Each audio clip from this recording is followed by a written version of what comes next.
భారత రాజ్యాంగ ప్రవేశిక భారతదేశ ప్రజలమైన మేము భారతదేశాన్ని సర్వసత్తాక సామ్యవాద లౌకిక ప్రజాస్వామ్య గణతంత్ర రాజ్యముగా నిర్మించుకోవడానికి పౌరులందరికీ సాంఘిక ఆర్థిక రాజకీయ న్యాయాన్ని ఆలోచన భావ ప్రకటన విశ్వాసము ధర్మము ఆరాధనలో స్వేచ్ఛను అంతస్తు లోను అవకాశములోను సమానత్వమును చేకూర్చుటకు మరియు వారందరిలో వ్యక్తి గౌరవమును జాతీయత్వమును మరియు అఖండతను తప్పక సంరక్షిస్తూ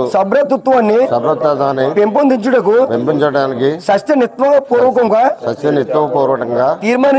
తీర్మానించుకుని నవంబరు 26 1949